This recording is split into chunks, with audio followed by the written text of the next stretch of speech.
The first strike. The massive alien warship drifted through the void, its hull scarred by 1,000 battles. Commander Vex of the Dominion Empire stood on his bridge, 6 arms crossed in contemplation.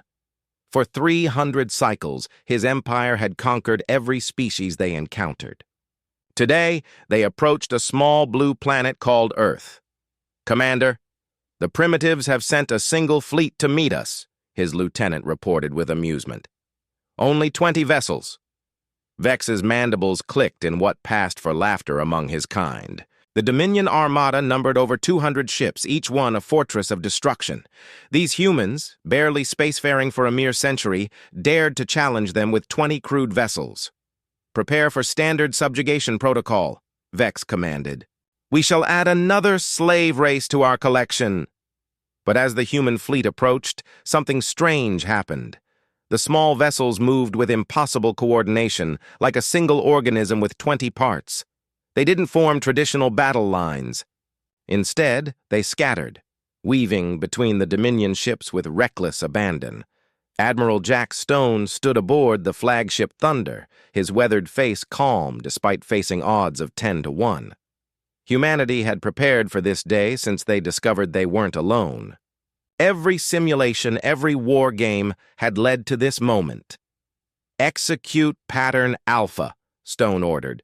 The human ships suddenly accelerated beyond anything the Dominion had seen. Not because their engines were superior, they weren't, but humans had done something no other species considered sane. They had removed most of their life support systems, keeping only the bare minimum. Where alien ships devoted 60% of their space to crew comfort and safety, humans used 90% for weapons and engines. The Thunder dove straight toward the Dominion flagship, taking devastating hits that would have crippled any sensible vessel. But the humans had built their ships differently. Multiple redundant systems, compartmentalized sections, and something the galaxy had never seen, crews willing to seal off damaged areas with their own people still inside. "They're insane!" Vex's lieutenant screamed as a human destroyer, half its hull torn away, continued firing. The crew members in functioning sections kept fighting even as their ship died around them. The battle lasted 6 hours. When it ended, the impossible had happened. 20 human ships, all damaged, some barely holding together, floated among the wreckage of 60 Dominion vessels.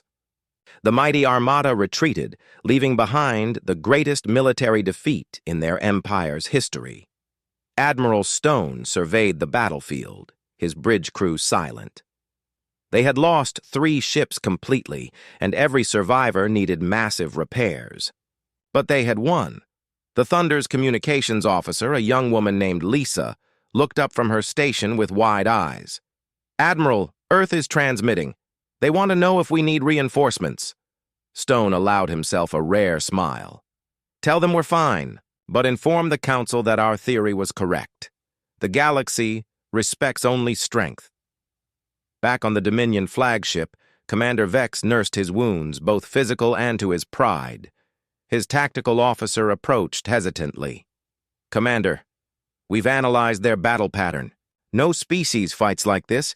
They treat their own lives as expendable resources. Impossible. Self-preservation is the first law of evolution. Not for humans, apparently. They have a concept they call sacrifice. They willingly die for abstract concepts like freedom and honor." "Commander, if this single fleet could do this." Vex's 6 eyes widened in sudden understanding. "How many ships does Earth possess?" "Unknown. But, Commander, that may have been just their scout fleet." The dreaded thought hung in the air. If 20 human ships could destroy 60 Dominion vessels, what would happen if Earth sent everything? The humans hadn't just won a battle. They had announced their arrival on the galactic stage with blood and iron, showing the universe that a new predator had emerged from that small blue world. And somewhere in the void, 10 more human fleets powered up their engines, ready to show. The galaxy that humanity's first victory was just the beginning, the Galactic Council's fear. The Grand Assembly Hall on Station Prime had never been so quiet. Representatives from 47 species sat in stunned silence, watching the battle footage for the third time. The holographic display showed human ships ramming into Dominion cruisers, using their own vessels as weapons when ammunition ran low. Elder Tom of the Galactic Council, an ancient being from the oldest spacefaring race, finally spoke. His voice carried the weight of 10,000 years of wisdom. "In all my cycles, I have never seen such aggressive tactics." The representative from the Merchant Coalition, a delicate creature named Pip, trembled as she spoke. "They fight like cornered animals, but they weren't cornered. They chose this battle. They sought it out." "Look at this," the military advisor, General Rex of the Warrior Caste, pointed to a frozen frame. This human ship, the Defiant, had lost all weapons. Instead of retreating, they accelerated to maximum speed and punctured straight through a Dominion battleship.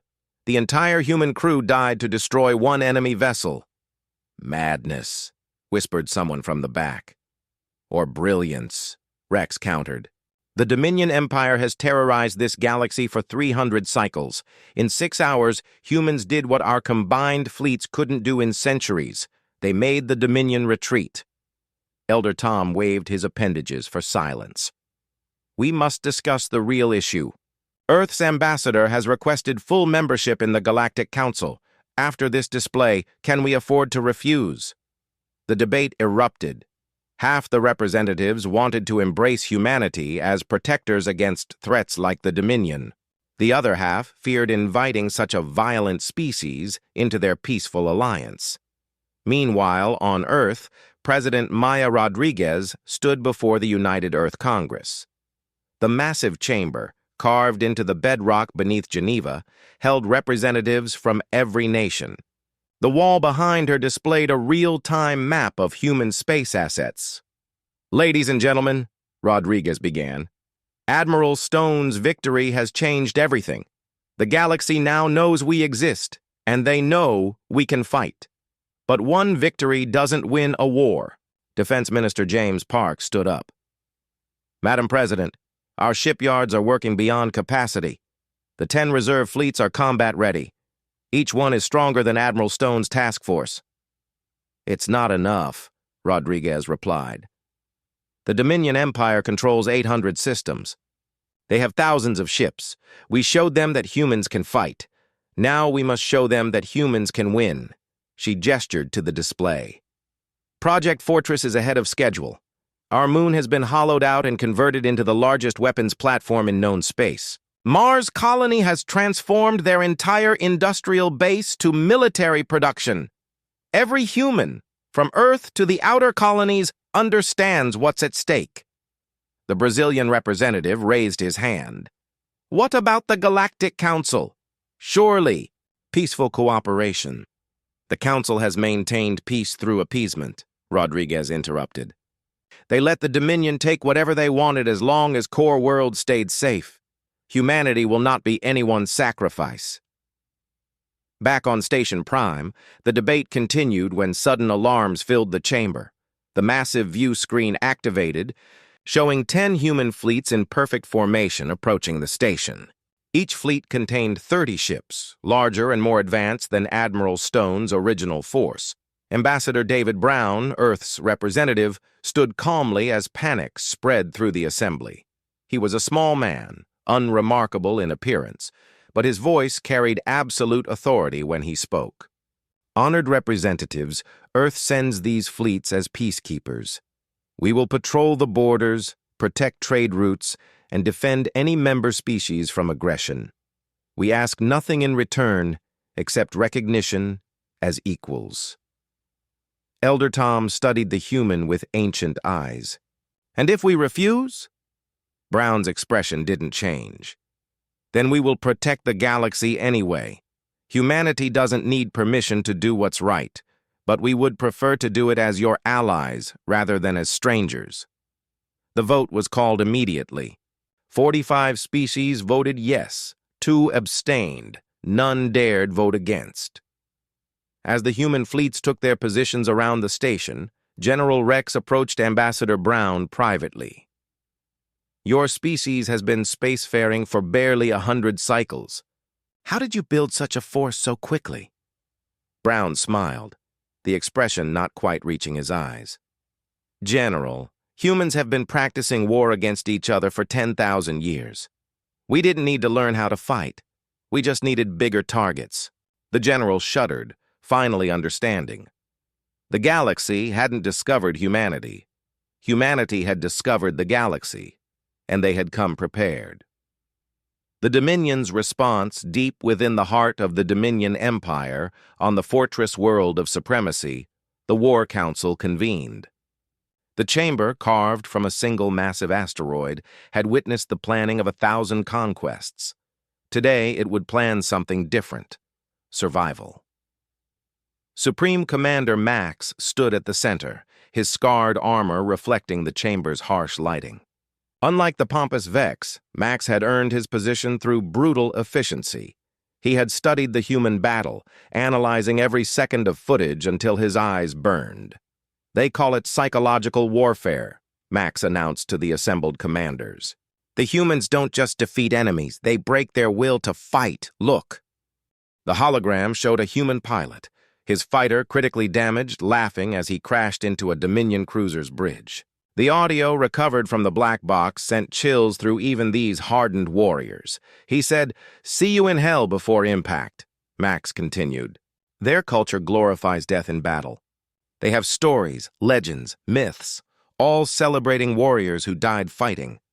They call it going out in a blaze of glory." War Master Rex, the Dominion's greatest strategist, leaned forward. "How do we fight an enemy that doesn't fear death?" "We don't fight them," Max replied, causing gasps throughout the chamber. "We learn from them."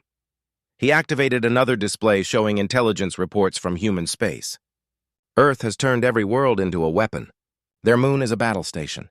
Mars produces a new warship every 3 days. Their asteroid belt has been converted into a network of hidden missile platforms. But more importantly, look at their population." The numbers were staggering. While most species had maybe 1 billion individuals spread across dozens of worlds, Earth alone held 8 billion humans. Their colonies added another 2 billion. "And every single one seemed ready to fight. They breed like insects," one commander spat in disgust. "No," Max corrected. "They breed like survivors. Every challenge in their history made them stronger. Plagues, wars, disasters, nothing stopped them. They adapted, overcame, and multiplied." On Earth's moon, now designated as Fortress Luna, Admiral Kate Wilson supervised the installation of the final weapon array. The moon's surface bristled with cannons, missile launchers, and shield generators. But the real power lay beneath, a network of factories and shipyards that could replace battle losses in days rather than years. "Admiral," her aide, Captain John, reported, "the Dominion is mobilizing. Our spies report they're gathering the largest fleet in their history, 3,000 ships." Wilson nodded. She had expected this. "Send word to Earth. Activate Protocol Swarm." Within hours, the human response shocked even their allies. Instead of building larger ships to match the Dominion's massive vessels, humans did the opposite. They produced thousands of tiny, unmanned fighters. Each one cost less than a ground car, but carried a nuclear payload. The philosophy was simple and terrifying. Why build one ship that could be destroyed, when you could build 1,000 that couldn't all be stopped? President Rodriguez addressed humanity through the quantum communication network. Her image appeared on every screen, every device across human space. "Citizens of Earth and her colonies, the Dominion Empire believes they can crush us with numbers. They have 3,000 ships. We have 10 million volunteers ready to pilot fighters, cruise ships, and defend our worlds. They fight for conquest. We fight for survival. Who do you think wants it more?" The response was immediate. Recruitment centers were overwhelmed. Children lied about their age to enlist. Elderly veterans demanded to return to service. Even the sick and disabled volunteered for support roles. The Galactic Council watched in horror and awe. The peaceful merchant species had never seen total mobilization. When humans went to war, everyone went to war. Factories that made toys switched to grenades. Hospitals became military medical centers. Schools taught combat tactics alongside mathematics. Elder Tom summoned Ambassador Brown. Your species is mobilizing for total war. The destruction will be catastrophic. Brown's expression was grim but determined. Elder, you've spent centuries running from bullies like the Dominion. We learned something on Earth. Bullies don't stop until someone stops them. And sometimes stopping them requires getting your hands dirty. But the cost, freedom is expensive, Brown interrupted. But slavery costs more. As the two great powers prepared for collision, the galaxy held its breath. The Dominion had never faced an enemy like humanity, a species that turned war into science, sacrifice into strategy, and death into victory. The storm was coming, and Earth was ready to show the universe why humans were the most dangerous species ever to reach the stars. The battle of the century, the battle of Checkpoint Alpha would be remembered as the moment the galaxy's balance of power shifted forever.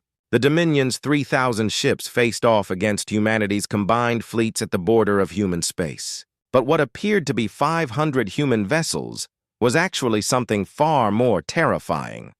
Admiral Stone, now Supreme Fleet Commander, stood aboard the new flagship Vengeance. The ship was twice the size of Thunder, built with lessons learned from the first battle.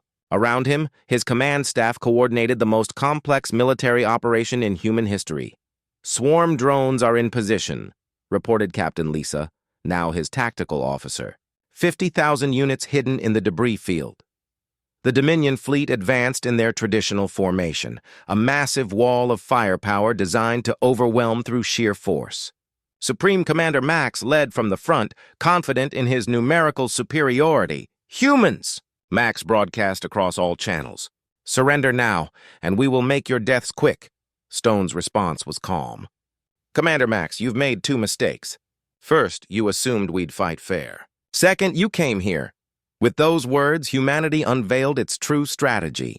The debris field, supposedly remnants from asteroid mining, erupted with activity. 50,000 drone fighters, each no bigger than a shuttle, swarmed toward the Dominion fleet. They moved in perfect synchronization, controlled by AI systems that humans had secretly developed. "Impossible!" Max roared as his point defense systems were overwhelmed. For every drone destroyed, 3 more seemed to take its place. But the drones were just the beginning. Hidden among them were 500 stealth bombers, invisible to Dominion sensors until they were already within striking range. These weren't military vessels. They were converted civilian ships, piloted by volunteers who knew they wouldn't return. Captain Mike Chen, piloting a converted cargo hauler filled with nuclear warheads, broadcast his last message: "For Earth, for humanity, for freedom." His ship detonated inside the Dominion formation, taking 12 enemy vessels with it. The battle descended into chaos. The Dominion's disciplined formations crumbled as human tactics defied all military logic. Fighters rammed into capital ships. Damaged vessels became guided missiles. Medical ships revealed hidden weapon systems. On Station Prime, the Galactic Council watched in stunned silence. General Rex of the warrior caste could barely speak. "They're not fighting a battle. They're conducting organized annihilation," Elder Tom observed with ancient sadness. "No, General. They're teaching the galaxy a lesson. Never threaten humanity's freedom." The turning point came when President Rodriguez herself appeared on the battlefield, commanding Earth's secret weapon, the Planetary Defense Fleet. These weren't ships built for conquest, but for the absolute defense of Earth. Each vessel was essentially a flying fortress. "Slow, but nearly indestructible. Max," Rodriguez broadcasted. "You wanted to conquer Earth, come and try." The Dominion commander, his fleet reduced by half, made his fatal error. Driven by rage and humiliation, he ordered all remaining ships to focus fire on the president's vessel. The human trap snapped shut. While the Dominion fleet concentrated on the heavily shielded command ship, 10 human fleets that had been hiding in hyperspace emerged behind them. Admiral Wilson led the flanking force with ruthless precision. "No mercy," she commanded. "They threatened our children. Show them what that costs." The encircled Dominion fleet fought desperately, but human tactics had evolved. They didn't just use their ships as weapons, they used space itself. Artificial gravity wells trapped enemy vessels. Electromagnetic pulses disabled entire squadrons. Nuclear mines, scattered throughout the battlefield, turned retreat routes into death traps. Supreme Commander Max, his flagship burning and crippled, finally understood the truth. Humans didn't just wage war, they had revolutionized it. Every loss taught them. Every death motivated them. Every battle made them deadlier. We yield, Max transmitted, the words bitter in his mouth. The Dominion Empire yields. But Stone's response chilled him to his core. We don't accept surrender, Commander. You leave, you never return, and you spread the word, human space is off limits, forever. As the surviving Dominion ships limped away, barely 800 from the original 3,000, the galaxy absorbed the magnitude of what had happened. In a single battle, humanity had destroyed the most powerful military force in known space. Ambassador Brown addressed the Galactic Council that evening. Earth offers a simple choice to all species. Trade with us and prosper. Threaten us and face extinction. We don't seek war, but we've mastered it. Choose wisely. The age of human dominance hadn't arrived through conquest. It had arrived through demonstration, a clear, brutal message that humanity would not be challenged. The new galactic order, 6 months after the Battle of Checkpoint Alpha, the galaxy had transformed beyond recognition. The Dominion Empire, once spanning 800 systems, had collapsed into feuding factions. Their defeat hadn't just been military. It had shattered the myth of their invincibility. Admiral Stone stood in the newly constructed peace station orbiting Earth, watching as alien delegations arrived hourly. Each species wanted the same thing: protection agreements with humanity. The hunters had become guardians, but at a price the galaxy was eager to pay. 43 defense treaties this week alone, Captain Lisa reported, her uniform now bearing the insignia of Earth's Galactic Defense Force. Every minor species wants human protection. Stone nodded thoughtfully. And we'll give it to them. But they need to understand we protect those who stand with us, not those who cower behind us. The transformation of human society had been equally dramatic. Earth's military-industrial complex, built for the Dominion threat, had pivoted to becoming the galaxy's peacekeeping force. Human ships patrolled trade routes. Human stations guarded jump points. Human Marines trained alien defense forces. President Rodriguez met with Elder Tom in Earth's capital, New Geneva. The ancient being seemed smaller somehow, humbled by the rapid shift in power. Your species has achieved in 1 year what mine couldn't in 10,000, Tom admitted. You've brought order through strength. Rodriguez poured tea, a deliberately calm gesture. Elder, we learned from our history. The strong protecting the weak only works if the weak are willing to become strong. Every species we protect must contribute. Technology, resources, knowledge. We're not building an empire. We're building a coalition. The proof of humanity's approach was visible across the galaxy. The peaceful merchants, once victims of constant piracy, now flew under human flags. Their trade ships carried human security teams, soldiers who would die protecting cargo that wasn't even theirs. The mere presence of a human flag stopped most attacks. But the real change came from humanity's most unexpected export: culture. Human music, stories, and philosophy spread like wildfire. Alien species who had never conceived of concepts like standing your ground or death before dishonor found themselves inspired by humanity's warrior spirit. On the former Dominion throne world, Commander Max stood in chains before a human tribunal. But instead of execution or imprisonment, he received an unexpected offer. Admiral Wilson faced him directly. You're a skilled commander, Max. Your empire is dead, but your people still need leadership. Swear allegiance to the Galactic Defense Force, and you can protect them under our banner. Max's pride warred with pragmatism. You would trust a former enemy? We'd trust a warrior who understands that strength should protect, not conquer, Wilson replied. Besides, humans have a saying, keep your friends close and your enemies closer. The transformation was remarkable. Former Dominion commanders, trained for conquest, became humanity's most devoted allies. They understood strength, and humanity had proven strongest. A year later, the first Galactic Assembly under human leadership convened. President Rodriguez, now bearing the title of Guardian Prime, addressed representatives from over 200 species. When humanity entered space, she began, we found a galaxy ruled by fear. The strong preyed on the weak. The peaceful lived in terror. That age is over. She gestured to a holographic display showing the new order. Every trade route is protected. Every colony is defended. Every species has the right to grow without fear. This is not human domination. This is human dedication. We will stand watch so others can prosper. The response was unanimous approval. Even species that had initially feared human aggression now understood the truth. Humans were aggressive only to those who threatened peace. In a quiet moment after the assembly, Ambassador Brown stood with General Rex of the warrior caste, watching Earth rotate below them.